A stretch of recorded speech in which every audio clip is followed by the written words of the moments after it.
Bonjour à tous, vous regardez Place aux experts sur la Carbao TV. Nous sommes sur ce plateau, tous des chefs d'entreprise, experts dans nos domaines d'activité et membres du réseau de dirigeants d'entreprise Carbao. Aujourd'hui, nous sommes tous confrontés à des obligations, des faits de société ou autres actualités dont nous ne pouvons pas maîtriser tous les paramètres.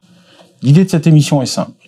Des membres de notre réseau vont partager avec nous leur expertise professionnelle. Nous avons pratiquement tous déjà vécu ces situations complexes et pénibles de devoir relancer des clients qui auraient oublié de payer leurs factures. Parfois, l'acte de relancer ses clients est commercialement compliqué et même pour certains d'entre nous, psychologiquement difficile. Il existe certainement des solutions et nous allons voir cela avec nos invités. Alice Denis, avocat au sein du cabinet ADG, mais aussi vice-présidente de Carbao Montauban depuis 2 ans. Alice, tu es spécialisée en droit des affaires et droit commercial. Et tu es capable d'accompagner les entreprises de leur naissance à leur mort ou transmission pour rester positif. Bonjour à tous. Fabrice Béjot, membre et président de Carbao Les Sables d'Olonne, fondateur du cabinet Océan Recouvrement depuis 1997. Fabrice nous assure qu'il n'est pas un champion d'arts martiaux pour recouvrer nos créances, mais par contre qu'il manie l'art de la négociation avec brio. Nous allons voir cela. Bonjour Walter et bonjour à tous. Patrick Estienne, expert comptable et commissaire aux comptes, membre émérite de Carbao Marseille. Patrick nous emmènera certainement vers le côté gestion et les enjeux que représentent ces retards de paiement pour les trésoreries de nos entreprises. Merci Walter. Et enfin, Céline Poignant, membre de Carbao Valence, pour l'entreprise SynSafe. J'ai bien dit? C'est ça, ouais, tout super. à fait. Merci. Tu nous donneras des conseils sur la gestion et l'organisation de nos factures au sein de nos entreprises. Patrick, en moyenne, en France, les entreprises ont environ 2 mois de trésorerie devant elles et le délai moyen de paiement après facturation est de 66 jours. Le poste relance dans l'entreprise devient donc primordial. Que conseilles-tu à tes clients les plus exposés vis-à-vis de cette problématique? Alors c'est important ce que tu dis Walter, parce qu'il y a une étude récente d'un grand cabinet d'avocats français, alors pas aussi grand que celui de Thaïs, mais qui expliquait que une défaillance sur 4 qu'on retrouve au tribunal de commerce, elle est due à des retards ou à des défaillances de paiement. Donc effectivement, nous, notre rôle d'expert comptable, c'est de faire de la recommandation. Alors chaque entreprise a un cas particulier. Donc on a des facteurs externes, des facteurs internes qui vont jouer. Là, aujourd'hui, je vais juste vous parler de 3 niveaux de facteurs internes. Le premier niveau, c'est le niveau organisationnel. Mais je pense que Céline en reparlera aussi tout à l'heure. Le niveau organisationnel, ça veut dire qu'il faut être capable d'identifier rapidement, au fil de l'eau, ses impayés. C'est-à-dire avoir une comptabilité qui est bien tenue, on auxiliarise les clients, etc., etc. Donc ça permet ensuite de pouvoir faire, quoi donc? Eh ben, de la relance amiable. Alors, pourquoi j'insiste sur la relance amiable? C'est que 90% du recouvrement de créances en France, il est fait sur le côté amiable et pas sur le côté judiciaire. D'accord? Mais ça, je pense que Fabrice va aussi en parler. Donc là, j'ai un peu un rôle d'initiateur de chacun. C'est parfait. Non. Ensuite, le deuxième niveau, c'est le niveau financier. Et là, Alice évidemment complétera, mais ça veut dire qu'on a des factures avec des mentions obligatoires à respecter, parfois des conditions générales de vente, aussi des contrats, mais des contrats signés par le client, parce que il y a que ça qui vaudra comme acceptation. Et le troisième niveau, je pense qu'il est financier. Alors financier dans 2 sens. La sélectivité des clients. Aujourd'hui, il y a plein d'outils sur le greffe, etc., qui permettent d'avoir des informations. Des informations si on a des requêtes qui ont été faites par les URSSAF, etc., etc. Donc, quand on travaille avec un prestataire, on peut avoir des informations. Et ensuite, c'est se dire, voilà, j'ai un poste client, comment il est composé, et là, j'analyse avec mon expert comptable et mon banquier si j'ai besoin de le financer. Est-ce que il y a plein de solutions qui existent, il y a des solutions nouvelles, etc., etc. Donc là-dessus, on a ces 3 niveaux pour lesquels on a vraiment un rôle, nous, experts comptables, de recommandation à faire. Merci. Donc, tu nous emmènes directement sur Céline, parce que c'est toi qui choisis. Hein. J'ai un joli panel, j'ai de la chance. Mais oui, en effet, il faut quand même que l'entreprise, elle soit déjà organisée en son sein, pour savoir où elle en est. Tout à fait, tout à fait. C'est pour ça que nous, qui sommes un cabinet externalisé en services administratifs et financiers, nous proposons des méthodes pour relancer nos clients. Nous mettons en place des tableaux de suivi de ces relances que nous effectuons environ 2 fois par mois, par mail, majoritairement par mail, dans un premier temps. Et également, il faut faire un suivi des encaissements de la trésorerie afin de ne pas relancer des clients qui auraient déjà réglé. C'est très important. Et toujours bien en annotant notre tableau pour faire notre suivi et éventuellement, si nous devions aller plus loin avec du contentieux, on aurait noté les recommandés envoyés, les échanges avec ce client défaillant. D'accord. Donc c'est vrai que les chefs d'entreprise, ils n'ont pas tous le temps de faire ce travail-là, mais ils ont la possibilité de le faire. De faire appel à nous, et justement, ça permet le dirigeant, lui, reste avec un lien commercial avec son client. Ça n'entache pas du tout ce lien, justement. La relation commerciale est maintenue, et ça ne l'entache pas. Il se défausse un petit peu en disant que lui, il ne s'en occupe pas, et ça reste plus simple pour lui. D'accord. C'est important ce que dit Céline, parce qu'il faut avoir beaucoup de rigueur en fait sur l'affectation des paiements, surtout quand on a des clients récurrents, parce que si on n'affecte pas à la bonne facture, on va avoir un plan de relance amiable qui est complètement catastrophique et la perte financière derrière. Tout à fait, et c'est là où l'expert comptable joue également un rôle de suivi et de bon enregistrement justement de ces règlements. Très bien, merci. Donc il y a compatibilité entre vous, mais est-ce qu'il va y avoir compatibilité aussi avec nos deux autres invités? Fabrice. Certainement. Oui, je pense aussi. Hein. Ouais. Une fois que tout est en place dans l'entreprise, pour pallier le fléau des impayés justement, qu'est-ce que tu nous amènes toi comme solution si on n'arrive pas à les gérer justement, là, on vient de parler de la relation commerciale, on vient de parler aussi du temps dont ne dispose pas le dirigeant justement pour s'occuper des impayés. Lui, son boulot, c'est de faire de la production, c'est de s'occuper d'avoir de nouveaux marchés, etc. Donc effectivement, les impayés peuvent devenir rapidement un fléau si on s'en occupe pas. Patrick l'a rappelé, c'est vrai qu'il y a un quart des entreprises qui déposent le bilan aujourd'hui qui sont en lien avec un problème d'impayés. Donc ce qui est à mon avis la solution la plus simple, c'est l'externalisation. Alors il y a les cabinets de recouvrement de créances comme le mien, mais il y a aussi des huissiers de justice, des avocats, etc. qui peuvent intervenir. Mais c'est vrai que ce qui est important, je pense, de façon primordiale, c'est de ne pas laisser les dossiers dormir. En rigolant, dans notre métier, on a une phrase, le vieux débiteur qui dit moi je paie pas les vieilles factures et les récentes je les laisse vieillir. Bon, ça c'est le coup classique, mais c'est une réalité aujourd'hui qui est qu'on a beaucoup d'entreprises, Patrick pourrait le dire, je pense dans leur réunion de bilan avec des provisions pour les créances douteuses qui augmentent d'année en année parce que l'entreprise oui je vais m'en occuper, puis finalement il a autre chose à faire, il s'en occupe pas. Donc après on peut aboutir à des problèmes de trésorerie, etc. Donc externaliser, faire appel à un professionnel dans le domaine du recouvrement. On en a de plusieurs métiers qui peuvent intervenir. Et ça, je pense que c'est la chose qu'il faut arriver à faire rentrer dans les mœurs, je dirais, des entreprises, essentiellement peut-être des petits artisans. Eux, c'est peut-être les plus difficiles à convaincre. Il y a un côté psycho, je me suis pris un impayé, je suis vexé, il est dans le tiroir, j'ose même plus le sortir. C'est un peu ça. Et ça, c'est dommage parce qu'il y a beaucoup d'argent comme ça qui est perdu. D'accord. Et qui dit relance amiable, qui dit procédure de relance amiable, dit qu'à un moment donné, on va aller au contentieux si ça n'a pas abouti. Mais ça va être prévu dans la procédure. Oui, c'est-à-dire que il faut y avoir des tableaux de bord qui sont présentés aux dirigeants. On dit voilà, ça, il y a eu déjà 2 relances amiables. Maintenant, qu'est-ce qu'on fait? On y va pas. Donc, quand on est bien organisé au sein de sa boîte, on externalise. Céline s'occupe de nous, et quand Céline, malheureusement, elle n'arrive pas à recouvrer la créance, on passe on passe au stade au-dessus. Avec la batte de baseball et tout ça? Non, peut-être pas.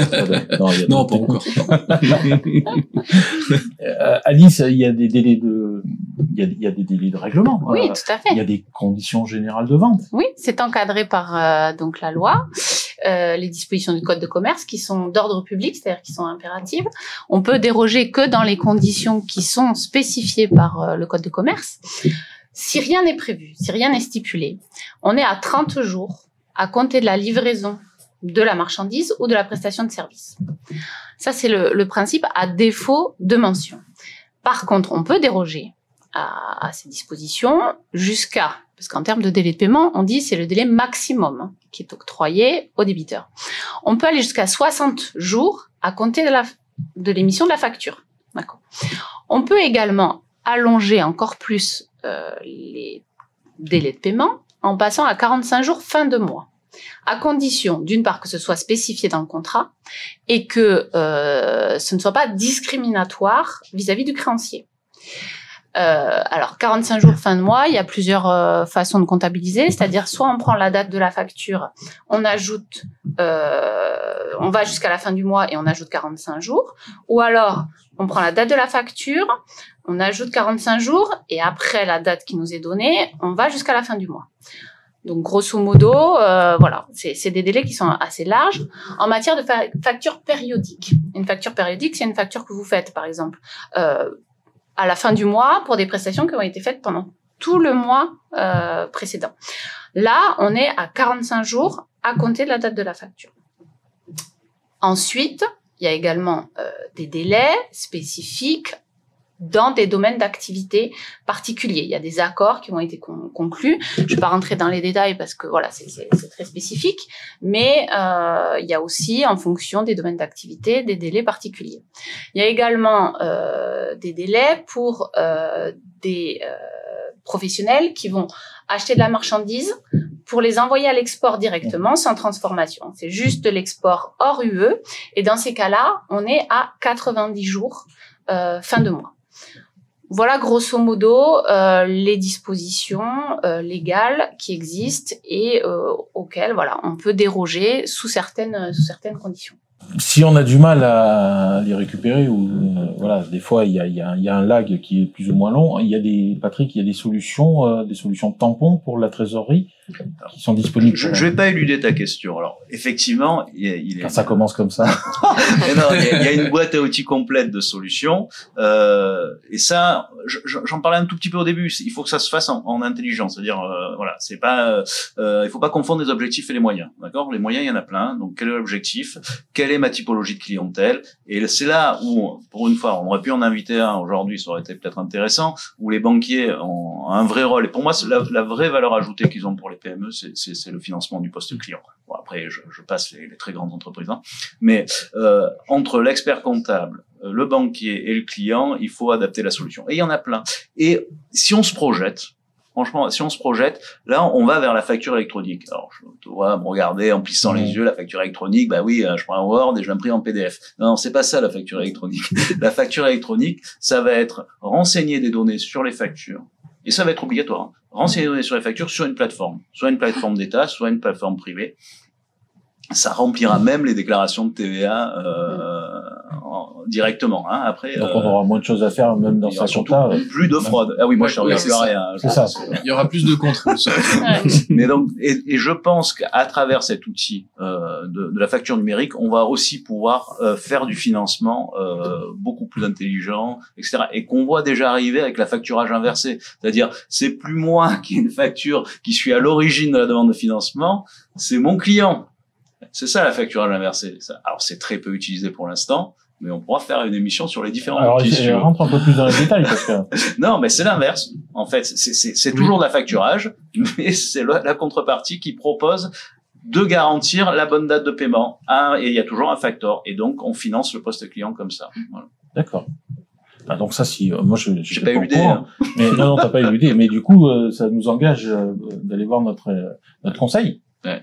Pour mettre ces choses-là en place. Et le banquier. Et le banquier qui ne prête qu'aux riches, quoi. Donc, faut le faire. Oui, il faut préparer ça très en amont, quoi. Et qu'il faut challenger aussi. Parce que c'est ça, il y en a certains, ils vont aller voir les banques, mais une fois qu'ils se sont pris plein d'impayés, et là, le banquier va regarder, il va se dire, oups, je vais peut-être pas financer, là. Bah, tiens, Fabrice, comme tu as la parole, toi, dans ton activité professionnelle, vous avez un retour sur expérience. Ça fonctionne, on arrive quand même à récupérer ses dettes. Bien sûr. Moi, il y a un élément. Je pense même Alice pourra en parler là, quand tu parlais de délai là, au niveau délai de règlement. Mais il y a quelque chose qui est très problématique aujourd'hui. C'est arrivé avec la loi de 2008. C'est on va dire l'amaigrissement des durées de prescription. Et moi aujourd'hui, je vois que dans beaucoup d'entreprises, c'est quelque chose qui n'est pas du tout maîtrisé. Il faut savoir que quelqu'un qui travaille, pour parler moderne, en B2C, donc qui travaille avec des particuliers, la prescription est de 2 ans. 2 ans, c'est très très vite passé. Hein. En professionnel, c'est 5 ans. On a un petit peu plus de marge. Mais même ce délai-là, des fois, je suis étonné de voir des entreprises qui les connaissent pas en fait, qui les respectent pas. Oui, qu'est-ce que ça veut dire exactement? C'est ça. Et donc 2 ans prescription, ça veut dire qu'on peut plus agir judiciairement. On peut toujours réclamer à l'amiable, hein, on est d'accord. Mais judiciairement, on peut plus rien faire. Il y a des fois, puis en face, ils le savent. Donc on se fait recevoir quoi. Mais c'est vrai qu'il y a beaucoup d'entreprises qui se rendent pas compte. Il y a des domaines encore particuliers, transport routier, c'est 1 an. 1 an la prescription. Alors là, c'est encore plus court.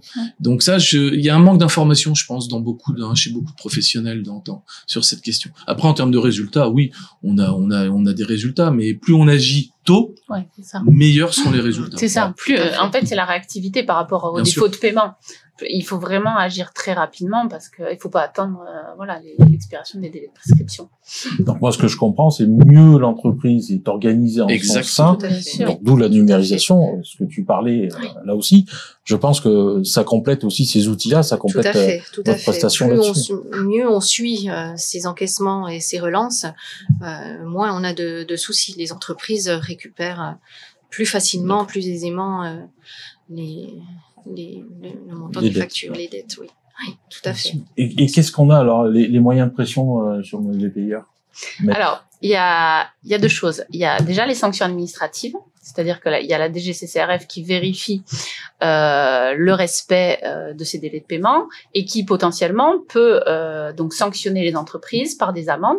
Donc on est à 75 000 € maximum pour une personne physique et 2 millions d'euros pour des personnes morales, avec une publication des décisions de la DGCCRF sur le site de la DGCCRF, plus dans un journal d'annonce légale. Donc ça, je dirais, c'est le côté sanction administrative. Et après, il y a le volet sanction du débiteur qui ne respecte pas donc les délais de paiement. Dans ces cas-là, il y a donc l'article, enfin il y a les 40 € qui sont prévus par facture impayée. Je dirais que c'est un peu symbolique. Il y a également donc tout ce qui est intérêt légal qui s'applique de droit, voilà, sans que ce soit spécifié dans des conditions générales. Où là, voilà, on a un taux, on est à 3 fois le taux d'intérêt légal. Ça, c'est le minimum. 3 fois taux d'intérêt légal, sachant que si le créancier est un particulier, on est à 3,12% aujourd'hui d'intérêt légal, et si le créancier est un professionnel, on est à 0,72. Donc c'est pas énorme. C'est pas énorme. Voilà. Il y a également donc ça c'est, je dirais, le minimum. Il y a également l'intérêt légal qui peut être le taux de refinancement de la BCE majoré de 10 points, sachant que le taux BCE, c'est pareil, c'est 0. Mais donc, plus 10. Mais plus 10. Là, voilà. Ça vaut le coup. Bon, déjà, ça vaut le coup. Voilà. Et ensuite, moi, je dirais, il y a tout ce qu'on peut prévoir au niveau clause pénale, qui peut mettre un peu la pression sur les débiteurs. Donc ça, c'est quelque chose qu'on va spécifier dans nos conditions générales de vente. Et là, je dirais, on est libre de faire ce qu'on veut. Donc on peut prévoir, par exemple, 10% du montant de la facture si elle n'est pas réglée à échéance. Sachant que les juridictions peuvent revoir cette clause pénale à la baisse, puisque si le juge considère qu'elle est excessive par rapport au préjudice qui serait subi par le créancier, on peut la voir diminuer. Mais je dirais ça peut être un moyen de pression vis-à-vis du débiteur qui a quand même cette épée de Damoclès sur la tête.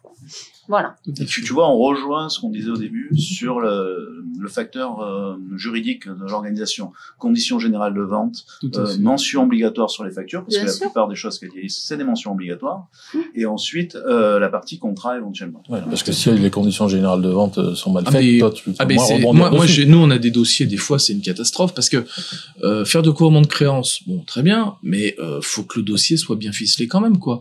Et on se retrouve des fois avec des cas, par exemple, des conditions générales de vente éventuellement, qui existent, mais qui n'ont pas été acceptées par la partie adverse. Parce que il faut quand même savoir que on a affaire aujourd'hui à un système juridictionnel avec des juges professionnels, donc pour les tribunaux civils, des juges élus consulaires pour les tribunaux de commerce, mais qui sont quand même très pointilleux. Et je dirais même ceux du commerce rejoignent ceux du judiciaire. Donc ce qui fait que des fois on se retrouve avec des dossiers. Nous on demande au client les justificatifs de sa créance. Le devis, non, il m'a dit que c'était bon. Je dis, mais vous avez pas d'écrit? Non. Alors effectivement, si le dossier est pas bien ficelé en amont, je veux dire en aval, vous savez, on a des gens qui sont de plus en plus procéduriers aujourd'hui, ils sauront le voir, vous dire effectivement que si c'est prescrit, ils sauront vous le dire. Ah mais attendez, mais moi j'ai pas accepté. Moi il me facture ça, mais moi j'ai pas commandé tout ça, ou qu'une partie, ou j'ai rien commandé du tout. On a eu des cas des fois c'est pendable, avec des gens, toute la maison était repeinte, mais non, ils ont rien demandé. Non, on leur dit le gars il s'est pointé dans la rue, il a ouvert la porte, mais je vais repeindre chez vous. Non, mais il y a des fois, je vous assure, on a une mauvaise foi qui est énorme en face. Et le problème, c'est que nous, on est un peu coincé si on veut aller dans du judiciaire derrière. Je pense qu'Alice, ça doit bien avoir des dossiers comme ça où là, il faut que le dossier du devis jusqu'à la facture et aux relances, on soit vraiment carré, surtout à tous les stades, du process. D'accord. Donc moi, ce que je ressens en finalité, c'est qu'il faut vraiment être accompagné, se tenir informé de toutes les obligations, parce que même l'entreprise qui émet les factures a des obligations, à ce que je comprends. Et merci à vous. J'espère que tous ces partages vous ont ramené assez d'informations. Nul doute que vous ayez peut-être des besoins, donc contactez nos membres du réseau Carbao et les personnes qui sont ici, qui sont vraiment des experts. Je vous les recommande chaleureusement. Je vous dis à tous à très bientôt. Merci encore une fois à vous quatre. Et je vous donne rendez-vous pour une prochaine émission Place aux experts sur la Carbao TV.